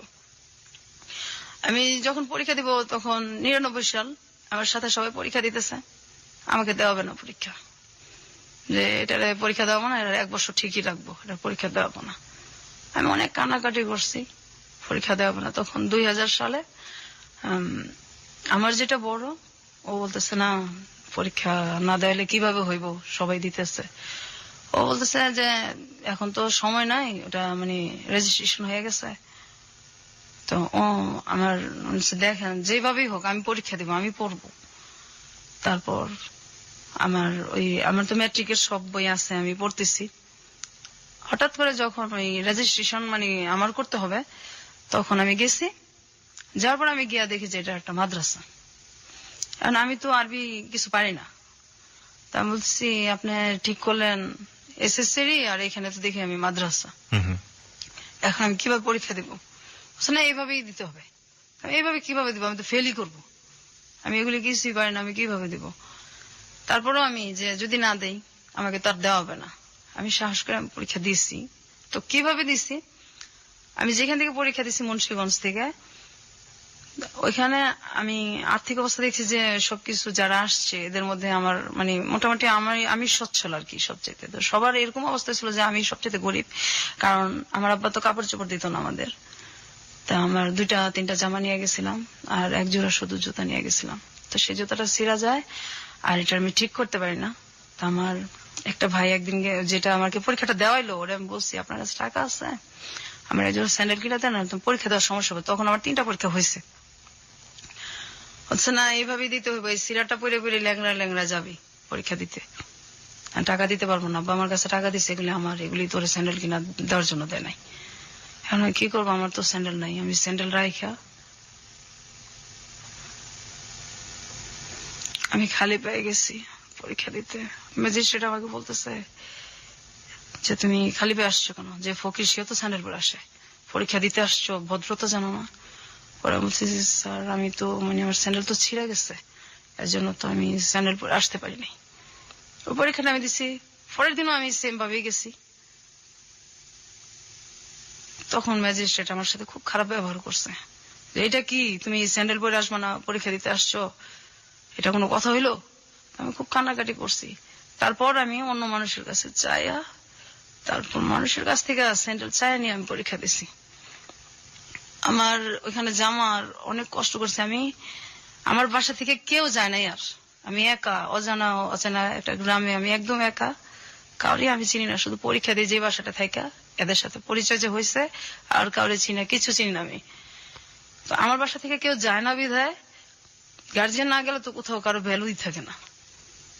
7 দিন একাধারে শুধু ডাল দিয়ে ভাত খাওয়াইছে, আমার অনেক কষ্ট হয়েছে। আমার গার্জিয়ানরা দেখে ওরা যেখানে জুতা রাখতো তার পাশে আমার শুইতে দিচ্ছে, আমি সেখানে শুয়েছি, তবু আমি পরীক্ষা দিব, ওদের জুতার সাইডে আমি শুয়েছি, আর ওরা সবাই ঘাটে শুয়েছে। অন্য যেসব মেয়েদের গার্জিয়ান যেত ওদেরকে ভালো জায়গায় থাকতে দিচ্ছে, শুইতে দিচ্ছে। আমার গার্জিয়ান জানে আমার ভ্যালু নাই, আমার ওইখানে কেউ আমার দেখতে যায় নাই, কখনোই যায় নাই। ওদের স্যান্ডেলের জায়গায় আমি শুয়ে শুয়ে পরীক্ষা দিছি আর কাঁদছি। তারপর আমি পাশ করছি। আমি বলছি আব্বা আমি কিন্তু পড়বো, আমার আপনি কষ্ট করে পড়াবেন, আমি পড়বো। আমি বলছে ঠিক আছে পড়ো। আমি খুব খুশি, কিন্তু আমার কলেজে ভর্তি করে না, কলেজে ভর্তি হওয়ার টাকাও দেয় না। আমি অনেক কষ্ট করে সব জায়গায় ভর্তির ডেট শেষ, অনেক কান্নাকাটি করে আমার আব্বুর কাছে, অনেক পায়ে ধইরা তারপর আমি ভর্তি হয়েছি। ভর্তি হওয়ার পর এখন আমার বই কিনা দেয় না, আমি বই ছাড়া কিভাবে পড়বো। তারপরে অনেক কষ্ট করে পড়তেছি, যখন সবাই চলে যেত, ছুটি হয়ে যেত, ক্লাস যার যার এক এক সময় এক একজনের ক্লাস শেষ, যখন পুরা কলেজটা ফাঁকা হয়ে যেত, তখন আমি লাইব্রেরিতে যাইতাম। লাইব্রেরির স্যারের হাত ধরে কাঁদতাম যে স্যার আমি খুব গরিব মানুষ, সব শেষ হয়ে গেলে আমার আপনি একটু নোট করতে দিবেন, আমার তো বই নেই। আমার তখন রাত 6টা বেজেছিল। স্যার বাকি বইগুলো আমি প্রত্যেকদিন এসে নোট করে করে নিয়ে যাবো, আমার আপনি একটু সময় দিবেন। স্যার বলছে ঠিক আছে তুমি নোট করে নিয়ে যাও। সবাই চলে যেত, তারপর আমি সন্ধ্যার সময় বাসায় আসতাম, এই নোট করে করে আমি পরীক্ষা দিছি। আমি একটা সাবজেক্ট খারাপ করছি, আমি অনেক কান্নাকাটি করছি, পরে আমার আর পরীক্ষাই দেওয়া নেই আমার আব্বা।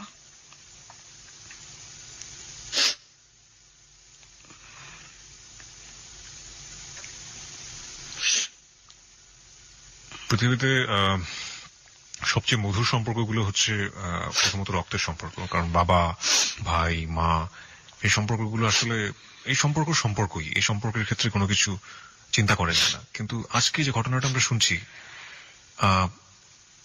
জীবন আসলে কখনো কখনো বোধহয় কোনো কোনো জায়গায় কোনো কিছুই কোনো নিয়মকেই ক্ষমা করে না। আসলে এই ঘটনাটা আসলে সেরকমই একটা ঘটনা। আমরা কি আরো একটু সামনের দিকে যেতে চাই? আপনি যদি একটু নিজেকে সামনে রাখেন প্লিজ। প্রত্যেকটা মানুষের জীবনেই প্রেম ভালোবাসা আসে, আপনার জীবনেও কি এরকম কখনো এসেছিল? হ্যাঁ আসছে। আমি আরেকটু কথা বললে নেই। জি। আমি কিন্তু এই যে বড় হয়েছি, কোথাও বেড়াইতে যেতে পারতাম না, আমার ভাইরা বেড়াতে যেতে দিত না, পিকনিকে যেতে দিত না, আমার আব্বাও এটার কোনো কিছু করতো না, কখনো বেড়াতে যেতে পারতাম না, কোথাও দাওয়াত হলে যেতে পারতাম না। আর প্রেম, আমি যখন ইন্টারমিডিয়েট দিব তার কিছু আগে দিয়ে আর কি আমার মানে প্রতিবেশী এক ছেলের সাথে আমার সম্পর্ক হয়, ওই প্রপোজাল দেয়, সম্পর্ক হয়। হওয়ার পরে আমি মানে শুধু ঠিক করতেছি যে আমি ওকে আমার ফ্যামিলি সম্পর্কে বলবো। জি। তো যখনই বলি তখনই বলে তোমার ফ্যামিলি দিয়ে বা তোমার কোনো অতীত দিয়ে আমার দরকার নেই, আমার ওগুলি দিয়ে কোনো কিছু দরকার নেই। ও তখন অনার্সে পড়ে। আচ্ছা। তা আমি আমার ফ্যামিলিতে জানাবো। ও অনেক গরিব ছিল, মানে আমাদের ফ্যামিলির তুলনায়। এখন আমার ফ্যামিলির ভিতরে কি এটা তো আর ও জানে না, জি। বাহির থেকে তো মানে বড় লোকই। হুম। ও সবসময় বলতো যে আমি তোমার সাথে কোর্ট ম্যারেজ করবো, তোমার ফ্যামিলিতে বললে তো আমাকে বিয়ে দিবে না। পরে আমি বলছি না, আমি রাজি করাবো, তো আমার কিছু কথা আছে, এটা তুমি শোনো, তারপর ভালো লাগলে সম্পর্ক আগায়। বলছে না পরে। তো এই শুনে না যখনই বলতে চাই যে আমার একটু একটু টাচ দেই, কিন্তু ওই যে যে জিনিসগুলি জি। ওগুলি সুযোগটা হয় না। আর আমিও মানে বলার যে ইয়াটা মনের, ওইটাও আমি সঞ্চয় ওই তখন সাহসটাও পান না। পাই না। যে মানে আমি তো একা, যদি ও চলে যায় তো আমি তো এরপরে তো একদমই একা হয়ে যাব। কত বছরের সম্পর্ক ছিল ওর সাথে? 2 বছর। ওকে। তারপর একটা সময় আমার মানে তখন এই আমার আব্বা তো মানে পড়াবেও না, বিয়েও দিবে না। তারপর ওরে আমি মানে ওই সময়টায় ওর সাথে যখন আমার সম্পর্কটা প্রায় 2 বছর কাছাকাছি, ওরও মানে অনার্স শেষ হয়ে আসছে, শেষই পরীক্ষা দিচ্ছে অনার্স, তখন ওকে আমি বলছি যে তোর সাথে কিছু কথা আছে, আজকে আমার কথা শুনতেই হবে। তাহলে ঠিক আছে শুনবো। ওই সময় আমার একটা ভাই মানে যে কোনো কারণবশত আর কি একটু জেলখানায় যায় আর কি। ওই ভাইটার আমরা কখনো দেখতে পাই না, ওই তো সেম ভাই আমার, ওই ভাইরাই। ওইটা নিয়ে আমার কোনো মাথা ব্যথাও নাই, কিন্তু এটাও ও জানে আর কি, আমাদের একই এলাকায় যেহেতু ও জানে। জানার পরে তো আমি বলছি যে এই জিনিসটা নিয়ে ও কথা বলবো আর আমার ফ্যামিলি সম্পর্কে কথা বলবো। আর ও ঠিক করছে ওর বাবা মাকে পাঠাবে আমাদের বাসায়। ফ্যামিলি সম্পর্কে কথা বলবেন মানে আপনি যে ভায়োলেন্সের শিকার হয়েছেন আপনার ভাইদের দ্বারা লম্বা একটা সময়, এটা আপনি বলতে চাচ্ছিলেন? এটা আমি বলতে চাইতেছি, কিন্তু আপনি সুযোগ পাচ্ছিলেন না। না আমি সুযোগ পাইতেছি না, আর ও শুনতে চাইতেছে না। আর দেখা তো আমি 4 মাস 5 মাস পরপর করতাম, আচ্ছা এত মানে তাড়াতাড়ি দেখা করতাম না। তারপর মানে ওকে আমি একদিন, আর আমি দেখাও করতাম ওর সাথে, যে জায়গায় আমি বলতাম ওই জায়গায়। ওর ইচ্ছা মতো আমি দেখা করতাম না, কারণ আমি তো ছেলেদের বিশ্বাস করতেন? বিশ্বাসই করি না। আর ওর সাথে সম্পর্কটা আমার সহজে হয় না, অনেকদিনই লাগছে। তারপর ওকে আমি বলছি যে তুমি যে মানে আমার কথা শোনো না, তো এখন আমি আমার মানে একটা কথা বলবো, তারপর তুমি দেখো কি করবা। আর ওই সময় কিন্তু এই যে আমার অনেক বিয়ের প্রপোজাল আসতো, আমি শুধু ওর জন্য সব বাদ দিছি। অনেক ভালো ভালো ছেলের প্রপোজাল আসতো, ওর জন্য সব বাদ দিছি। আমার ভাবিকে দিয়ে আমি মানে আমি বলেই রাখছি আমার ভাবিকে যে আমি এরকম একটা ছেলের পছন্দ করি। আমার ভাবিকে দেখাইছি, আমার ছোট বোনকে দেখাইছি, আমার মানে 2 ভাবিকেই দেখাইছি। তারপর আমার বড় ভাবি মেয়ে দেখছে বেশি, বলছে না অসুবিধা নাই, শিক্ষিত আছে, গরিব দেখে কি হচ্ছে, আমরা একটা কিছু ইয়া করে দেবো না। আর এভাবে আপনি কতদিন বাঁচবেন, এভাবে তো বাঁচা যায় না, বের তো হইতে হবে। তারপর মানে ওকে আমি বলছি, বলার পরে ও হঠাৎ করে আমাকে বলতেছে যে বলছেন মানে কি আপনি আপনার আমার যে লাইফে যে আমার ভাইদের দ্বারা যে আমরা নির্যাতিত হয়েছে আর কি, এই জিনিসটাই মেন আমার বলার। নির্যাতিত শব্দটা আসলে এখানে যায় না, এর চেয়ে বড় কিছু বলা উচিত। আমরা ঠিক জানি না শব্দটা আসলে কি হবে। ওকে, আপনি রেপের ঘটনাগুলো আপনি তাকে খুলে বলেছেন। হ্যাঁ, আমি এবং এগুলো সব বলছি। এবং আপনার সহ আপনার বোনেরও ব্যাপারটা আপনি বলেছেন। পুরো ফ্যামিলিটার সম্পর্কে আমি ওরা টাচ দিছি যে বাইরে থেকে তো তুমি দেখো, এই তো বিয়ে হইলে কিন্তু আমার এটা না বললে তোমার এখনই আমি বলি, যাতে আমি তো এটা কখনো না কখন বলবোই, তোমার কাছে তো এটা আমি গোপন রাখবো না, যার সাথে আমার বিয়ে হোক। তো এই হইলো। আমি যে ওর জন্য যে ছেলেগুলিকে মানে বিয়ে করি নাই, যখন আমার বিয়ের প্রপোজাল আসছে এটাও জানে, এবং ও 2-1টাকে দেখছো। ওই সময় আমার বলতেছে দেখো আসলে আমি তো তোমার ভালোবাসি নাই, আমি তো একটা মেয়েকে ভালোবাসতাম, ওই মেয়েটাকে ভুলার জন্য আমি তোমার সাথে সম্পর্ক করছি। এই ঘটনাগুলো জানার সাথে সাথে আমার এই কথাটা বলছে। আমার তো পায়ের নিচের মাটি তখন নাই। তারপর আমি অনেকটা অ্যাবনর্মালের মতো হয়ে গেছিলাম। 20 দিন 15 দিন পরপর মাথা আঁচড়াতাম, একদম একা হয়ে গেছি, কোথাও কেউ নিত না, বা মনটা ফ্রেশ করার জন্য কেউ নিত না। তারপর হঠাৎ করে আমার এখন যার সাথে বিয়ে হয়েছে আর কি, এর অনেক বছর পরেই, প্রায় 5-6 বছর পরে, 7-8 বছর পরে আমি মানে এই যে আমি কষ্টটা করলাম, আমার আব্বা আমাকে আর পড়ায়ও না, আমি তো তখন ইন্টার এক সাবজেক্ট খারাপ করে আর দেওয়া হইলো না, আর ওর সাথে এটা হইলো। তাহলে প্রায় 1 বছরের মতো আমি একদম চুপচাপ, আমার মানে আমি কি করব, কোথায় যাব, মানে কষ্ট আর সহ্যই করতে পারতেছিলাম না। আবার ছেলেটা এরকম করছে আমার সাথে। ও কি পরে বিয়ে করে ফেলে সঙ্গে সঙ্গে? না, আর অনেক পরে করে। আর পরে যোগাযোগ করেনি আপনার সাথে? না, কখনোই না। এবং আপনার ভাইরা যে এই আপনি যখন খুলে বললেন যে আপনার ভাইরা আপনাকে এই ধরনের আচরণ করেছে আপনার সঙ্গে, ও এই ব্যাপার নিয়ে আর কোনো কথাই বলেনি? কোনো কিছু কোনো জিজ্ঞেস? কথাই বলে না। ও বলছে আমি আসলে একটা মেয়েকে ভালোবাসতাম, ওকে ভুলার জন্য আমি তোমার সাথে সম্পর্ক করছি। এর পরের ঘটনাগুলো আমরা জানবো শ্রোতা যারা শুনছেন। এবং আজকে বিথির বর আমাদের সাথে উপস্থিত আছেন। বিথির বরের কাছেও আমাদের কিছু প্রশ্ন আছে, আমরা সেই প্রশ্নগুলোর উত্তর তার কাছ থেকে খোঁজার চেষ্টা করবো। তবে তার আগে সংবাদের বিরতি আছে, সংবাদের পরপরই ফিরে আসছি। খুব ছোট্ট একটা বিরতি। আর একবার মনে করে দিচ্ছি, আপনি শুনছেন hello 8920 ABC radio FM 89.2 Kibria আপনার সঙ্গে আছে, আশা করছি সাথেই থাকবেন।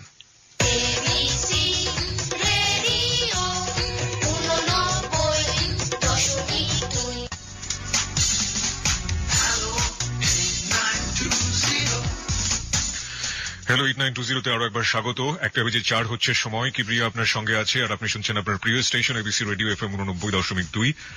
এই হ্যালো 8920 হচ্ছে আপনার গল্প বলার প্ল্যাটফর্ম, আমরা বলি এটাকে, এবং আপনি আপনার জীবনের গল্প এখানে বলতে পারেন। এখানে আমরা কোনো কাকতালীয় অধিভৌতিক কোনো গল্প বলি না, এবং আপনি আপনার জীবনে যেটা ঘটে গেছে সেই গল্পগুলো এখানে বলবেন, এবং সেই গল্প থেকে যারা আমাদেরকে শুনছেন লাখো লাখো শ্রোতা, তারা বিভিন্ন শিক্ষা নিয়ে থাকেন। আজকের গল্প থেকে আমরা কি শিক্ষা নেব? প্রত্যেকটা মানুষেরই আসলে এখানে ব্যক্তিগত একদমই আপেক্ষিক একটা ব্যাপার যে আসলে কি শিক্ষা নেব। তো আমি একটা শিক্ষা ব্যক্তিগতভাবে নিয়েছি এবং নিব, সেটা অনুষ্ঠানের শেষের দিকে বলবো। আর একইভাবে বিথি আজকে আমাদের সাথে আছেন। ছদ্মনাম বলছি, তার আসল নামটা বলা সম্ভব হচ্ছে না আমাদের পক্ষে, এবং আসল জায়গাটাও বলা সম্ভব হচ্ছে না। সে কি শিক্ষা নিয়েছে তার ছেলে মেয়েদের ক্ষেত্রে, সেটাও আমরা জিজ্ঞেস করব। আর এই ফাঁকে আপনাকে আরেকবার একটু মনে করিয়ে দিতে চাই, আমাদের অনুষ্ঠানে আপনি অংশগ্রহণ করতে পারেন। 24 ঘন্টা একটি নাম্বার খোলা রয়েছে আপনার জন্য, 91156668। আবারও বলছি 91156668। এই নম্বরে ফোন করে আপনি আপনার নাম এবং আপনি আপনার সেল নাম্বারটি ধীরে স্পষ্ট করে দিয়ে আপনি যা বলতে চান বলবেন। যে কোনো ধরনের প্রতিক্রিয়া হতে পারে, যে কোনো ধরনের কথা হতে পারে, কিংবা আপনি যদি এখানে অতিথি হয়ে আসতে চান, কি গল্প বলতে চান আপনার জীবনে সেটা বলতে পারেন, এবং আপনার সাথে আমরা যোগাযোগ করবো। হতে পারে আগামী সপ্তাহে আপনি এখানে আমাদের অতিথি হয়ে আসবেন।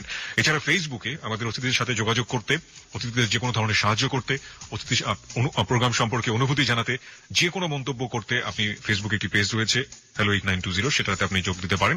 আপনাকে যেভাবে খোঁজ করতে হবে RJ Kibria, RJ space KEBRIA, not KIB, ঠিক আছে? RJ স্পেস KEBRIA, ওখানে আপনি জয়েন করতে পারেন এবং আপনার যা প্রতিক্রিয়া আছে আপনি সেটা জানাতে পারেন। এখন পর্যন্ত আমরা যেসব প্রতিক্রিয়া পেয়েছি, মানে হঠাৎ করে যদি বলা হয় যে পৃথিবীটা ধ্বংস হয়ে গিয়েছে, এবং তারপরে মানুষ অবাক হবে না, এত বেশি অবাক হচ্ছে।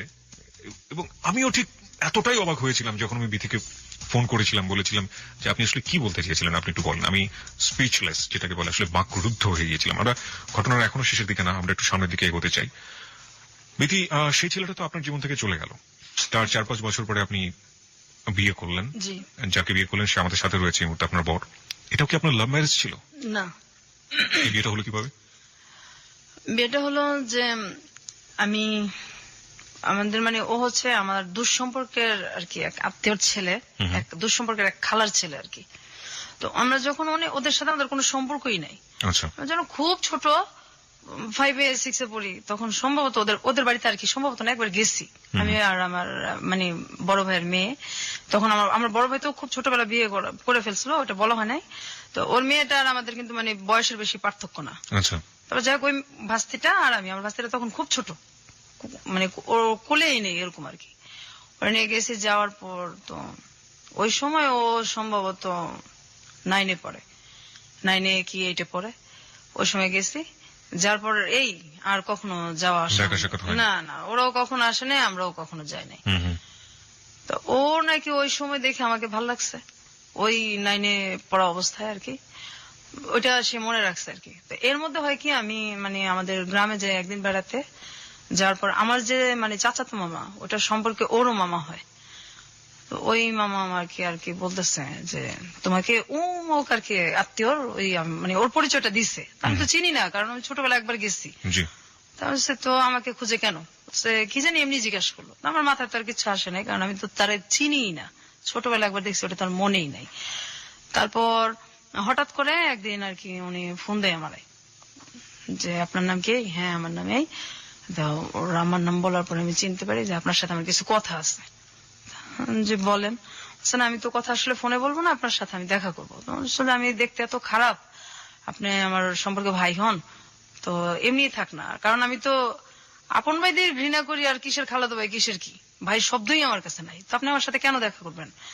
সে একটু কাজ আছে আমার, আমি দেখা করবো না আর কি। তারপর অনেকদিন আমাকে অনেকদিন ফোন করছে, প্রায় 2 মাস ফোন করার পরে, খুব রিকোয়েস্ট করার পরে তারপর আমি ঠিক আছে আমি দেখা করবো আপনার সাথে। তারপর আমি দেখা করছি, করার পর উনি বলছে যে আমি আসলে আপনাকে তো সেই ছোটবেলা দেখছি, তো আমি তখন থেকে ঠিক করে রাখছি আমি বিয়ে করলে আপনাকে করবো। বলছে না আমাদের ভাই বিয়ে করা যাবে না, আমি বিয়েটা করবো না, কারণ বিয়ের শব্দটাও ঘৃণা করি। ছোটবেলা ওই যে আমার একবার বিয়ের ইয়েটা হয়েছে, তারপর থেকে বিয়ের শব্দটাও ঘৃণা করি, আর আমি এগুলির মধ্যে নাই, আর বিয়েটা করবো না। আর আমার আব্বা তো বিয়ের টাকা খরচ হবে, বিয়ের মধ্যেও নাই, আর আমার তো তখন বিয়ের না, আমার তখনও আমি কাঁদতেছি যে আমি পড়বো, পড়াশোনা করবো। হ্যাঁ আমার যে পড়া গ্যাপ গেছে, আমার যে একটু বয়সটা বাড়ছে, ওইটা আমার কিচ্ছু যায় আসে না, লজ্জাও লাগে না। আমি মেন হলে আমি পড়বো, তখন আমি পড়ার জন্য কাঁদতেছি, যে কেউ যদি আমার সাহায্য করে তখন আমি পড়বো। তখন যে আপনি যদি পড়তে চান তা ঠিক আছে আমি পড়াবো, কিন্তু আমি আপনাকে বিয়ে করবো। ঠিক আছে আপনি বিয়ে করবেন, আমি তো বিয়েটা করবো না, এরকম কথাটা তো বলে চলে আসি, আর কথা হয় না। তো উনি আমার অনেকদিন ফোন দেয়, ফোন দিতে থাকে, এক পর্যায়ে আমি আমার ফোনটা সিমটা আমি চেঞ্জ করে ফেলি। আমার ওই মামা তো আমার গ্রামে আমার ওই মামা আমার ফোন নাম্বার গুলি তো সবসময় নিত, ওনার সাথে আমার সবসময় কথা হতো। ওনার আমি বলছি যে আপনি ওনাকে কিন্তু কখনো আমার নাম্বারটা দিবেন না। তখন আমার ওই মামা ওরে কি করে, আমার মামার আবার ও খুব ইয়ে করে বইলা বোঝায়, তারপর ফোন নাম্বারটা দেয়। দেওয়ার পরে ও বলতেছে, খুব কানাকাটি করছে, আপনি ফোন চেঞ্জ সিমটা চেঞ্জ করলেন, আমার তো আপনার সাথে কথা ছিল, আপনি এরকম করেন না। পরে আমি দেখেন আমি বিয়ে করবো না। অনেক রিকোয়েস্টের পরে তখন আমি বলছি যে আমি এরকম একটা মেয়ে, আমি আপনার বিয়ের যোগ্য না।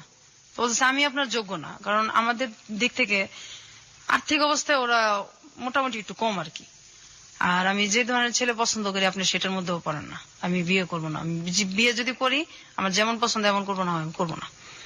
আবার এদিক দিয়ে খুব চিন্তা করতেছি যে যদি সে আমার সত্যি পছন্দই করে, বিয়ে করতেই চায়, তাহলে আমার এটা শোনার পরে যদি সে ভালো লাগে তাহলে আমি চিন্তা করে দেখবো।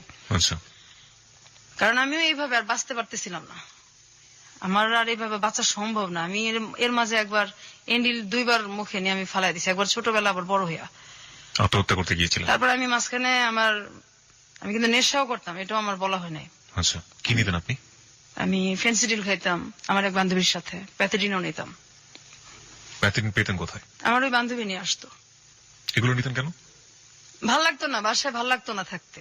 আচ্ছা, ও বলতো যে এগুলি নিলে এগুলি খাইলে কষ্ট ভোলা যায়, তো ওর সাথে এটা আমার বলা হয় না, কথা প্রসঙ্গে আমি বলতেও চাই না এই জিনিসটা এখন। ঠিক আছে, পরিষ্কার হোক, সবকিছু পরিষ্কার হোক। হ্যাঁ, তারপর আমি যে এই যে বান্ধবীদের সাথে যখন ঘুরতে যেতাম, আমি তো চাইতাম না আমার বাসায় আসতাম, আমার ইচ্ছা করতাম আমি রাস্তায় পড়ে থাকি।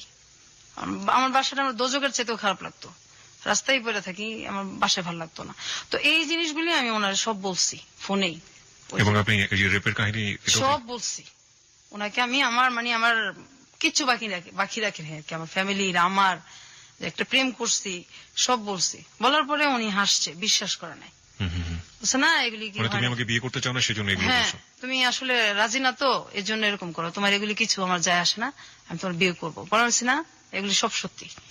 তারপর যখন আমি খুব কান্নাকাটি করছি তখন উনি আর কি বিশ্বাস করছে এক পর্যায়ে, করার পরে বলছে যে এগুলি আমার কোনো কিছু যায় আসে না, আমার তোমার ভালো লাগছে, আমি বিয়ে করবো, বাস করবো। তা আমার বাড়ির কেউ রাজি না, আমি বাসায় এটা জানাইছি ব্যাপারটা, আমার বাসায় কেউ রাজি না। আমার আমার দুই ভাবি তো আমার আমার মায়ের ভালোবাসা আমার 2 ভাবির কাছ থেকে আমরা পাইছি। মা বলতে আমার ওই 2 ভাবি। অনেক যদি রাগারাগিও করি, মানুষ তো বাবা মাকে এটা বাবা মায়ের সাথে বুঝায়। জি, তা আমার ভাবিদের সাথে রাগারাগি করলেও তারা কখনো আমাদের সাথে রাগ করে থাকে না। আমার 2 ভাবি আমাদের রাগ কষ্ট সব বুঝে, এবং বুকে আবার তুইলেই নাই, ভাবিরেই নাই। তারপর আমার ভাবিদেরকে আমি বুঝাইছি যে এইভাবে কতদিন আমি বাঁচবো, আমার এইভাবে বাঁচাও সম্ভব না। এই ছেলেটা এরকম, সবাই বলতেছে যে ছেলেটা পড়াশোনা বেশি করে নাই, আবার আমাদের সাথে আর্থিক দিক দিয়েও যায় না, এটা কিভাবে হইব। ফার্স্ট দেখেন এইভাবে আমি তো আর থাকবো না। আর ওর ছেলেটা আমার এত চাইতেছে, তো কেউ রাজি না, কাউরে মানে আমি বাসায় কনভিন্স করতে পারতেছিলাম না। তারপর এক পর্যায়ে ও আমার কিভাবে জানে আমার বড় বোনের হাজবেন্ডের ফোন নাম্বার নেয়, উনি ওনার সাথে মানে খুব যোগাযোগ করার পরে উনি আমার আব্বাকে আর কি খুব রিকোয়েস্ট করে, উনি ওর সাথে দেখা করছে, কথা বলছে, বলছে যে ছেলেটা যেমনই হোক ছেলেটা ভালো, আপনি দিয়ে দেন, বিয়ে দিয়ে দেন। আর এদিকে আমিও আমার মানে বাসায় বলছি। তারপরে এক পর্যায়ে বিয়েটা হয়। তো বিয়ে হওয়ার পরেও মানে আমি ওদের বাসায় অনেক কষ্টে ছিলাম, এখন তো একটু আলাদা হয়েছি। ওর মা আর বোনের, ওর বাবা নাই। আচ্ছা, আমি এই প্রসঙ্গে আসতে চাই, আমি একটু আপনার বরের কাছে যেতে চাই। আপনি অনেকক্ষণ ধরে বসে শুনছেন এবং মাঝে মাঝে চোখ মুছছিলেন আপনার ওয়াইফ যখন কাঁদছিল। আপনি যে এই যে ব্যাপারগুলো জানলেন এবং জানার পরেও আপনি ওকে বিয়ে করেছেন, জি। সাধারণত এরকম হয় না, যেমন যাকে সে 2 বছর ধরে লাভ করেছে এবং সেই ছেলেটাও জীবন থেকে চলে গেছে এটা শোনার পরে, এবং কোনো প্রশ্নও করে নাই যে আসলে কি, জাস্ট কেটে পড়ার জন্য সে বলেছে অন্য একটা ছেলেকে মেয়ে লাভ করেছে। তো আপনি কেন তাকে বিয়ে করলেন? আমি করলাম তার কারণ হচ্ছে আমি আসলে তাকে ভালোবাসি, ছোটবেলা থেকে দেখছিলাম একবার, তারপর থেকে আমার মনের মধ্যে ওর জন্য একটা জায়গায় তৈরি হয়েছে। তো যে কথাগুলো ও আপনাকে বলছে, আপনি যখন মানে প্রথম যখন কথাগুলো আমাকে বলছে, আমি তো বিশ্বাস করতে পারিনি। এটা বিশ্বাস করার কথা না, জি। কারণ বাবা মা এরকম হয় বা বাইরে এরকম করতে পারে, এটা তো ভাবাই যায় না। আমি প্রথমে শুনে তো প্রথমে এটা আমি ওইভাবে নেই না, আমি প্রথম বুঝতে পারছি যে ও আমাকে পছন্দ করে না, বিয়ে করতে চাচ্ছে না, এই জন্য হয়তো আমাকে মিথ্যা কথা বলতেছে। যখন এক পর্যায়ে ও খুব কান্নাকাটি করলো, সত্যি কথাগুলো মানে বুঝাইতে পারলো, তখন আমি